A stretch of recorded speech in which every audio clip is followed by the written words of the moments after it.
They just don't build these podiums for us regular-sized people. Constant problem. It's such a thrill to be here today, and I have to say I'm so amazed that we've had so many speakers from so many different sectors, and many of them have already talked about arts and culture, which just underlines the importance of it in our society. And maybe they've covered my topic, and I should do science and technology or athletics or something like that.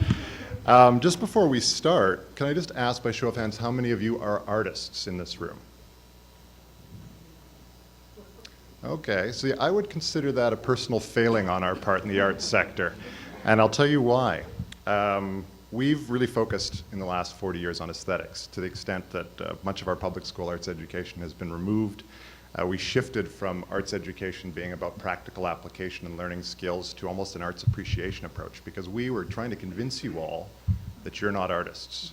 We're the artists, and your job is to buy tickets to our events and to support us. And if you can imagine, a core subject, the arts, being relegated to an appreciation status. Like imagine doing a math appreciation class. Where you're not learning about math, you're learning about how to differentiate good from bad mathematicians. Like this is, it's fundamentally flawed. So, for those of you that might need some swaying, your body is a rhythmic instrument. You have a pulse. Music, what we create in dance, is an extension of what we are as human beings. We have a pulse. Our central nervous system creates a pitch. We speak and inflect on pitches all day. We move through space. None of you were here at 8:15, you're all here now. Everything that we do in the arts is just an extension of a natural human function. Now that's not to say you're all going to make your living as artists. Please don't try. But it's important for you to be connected with it. And we've created a society, and this is true in Canada, but it's true outside of the country as well, where the arts are this sort of outside concept, this abstract notion, rather than being something that's about our common shared humanity.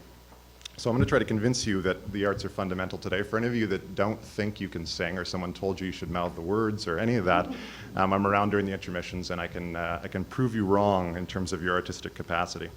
So we need you to see us as fundamental, and we need to change how we interact with you so that we welcome you in and engage you in the process more than we have in the past. So I hope that sort of underlines the fact for you that the arts are central to being a human being. Beyond that, we've certainly benefited enormously in the last number of years with this notion of creative economies and the rise of the creative class. And I know this has been discussed ad nauseum, but certainly as our economies change, we do need creativity and innovation. And I think, I won't try to convince you of that because obviously there's a few books that have been written on the subject and you can read on that on your own, but clearly that's another core element of what we are, or what we believe in terms of the arts and its role in society. So you would think if the arts are fundamental, and if innovation and creativity is central to our future and our future success as a country, that arts education would be prevalent in our public school system. Well, for any of you that may have been tracking the stats, you'll find that actually is not the case, that we've actually eroded and eradicated, in many cases, arts education. Despite mounds of evidence, really, there's hundreds and hundreds of studies that show that our children do better when they participate in the arts, and the active participation, the creation process of learning to be an artist. Why is this important in terms of a national identity? Obviously, in terms of competitiveness, it's important, but it's through the arts that we tell our stories, that we share our experiences. The arts really exemplify what human beings are capable of, much like athletics and the sports. The Olympics inspire us to reach higher, to do more. The arts have that same capacity to challenge us, to enrich our lives.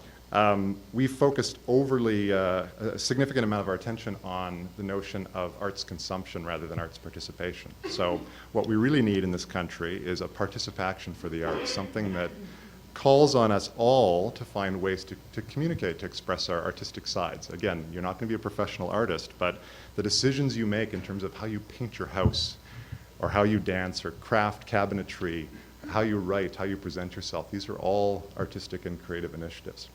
So, what would I do if we could see things change? Well, obviously, our public school initiatives are really significant and important. Many other countries, there was a lot of interest in Toronto and I think across the country with a system called El Sistema in Venezuela, which the Venezuelan government created a national music system so that kids all across the country could participate in free music education programs. Now that's a bold and ambitious goal, but a country like Venezuela can do it. The United States is oriented itself in this direction as well with the Music Consortium that's looking at building national music programs in the United States.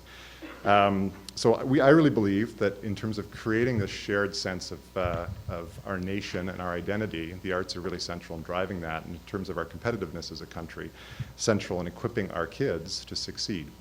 There are some stats that were published last week in Ontario looking at high school dropout rates.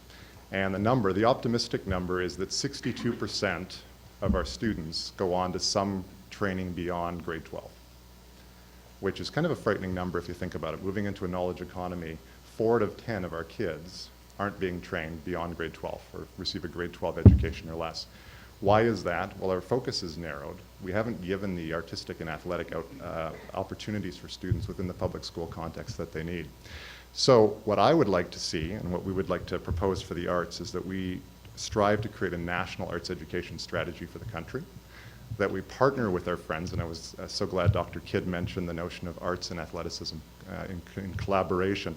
But the participation model for sports, we really need to extend that into the arts as well. What could this look like?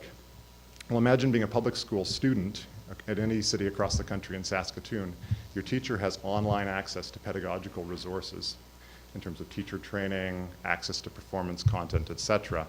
We also build a community infrastructure, a web community, so that kids go home and they participate in these things in the evenings as well. So we can actually create notions in 2017 of shared songwriting competitions, choreographic competitions amongst our public school children, so that we can then create a sense of a shared participation in this visioning exercise of 2017. So that's basically what I am here to advocate for. Certainly for me, growing up in Winnipeg, were it not for my public school music education, I would not have had the career I've had to date. And it really pains me to think that many of our children do not have those opportunities. So I challenge us all to think of ourselves as artists and to work together to this sort of common and shared end. Thank you.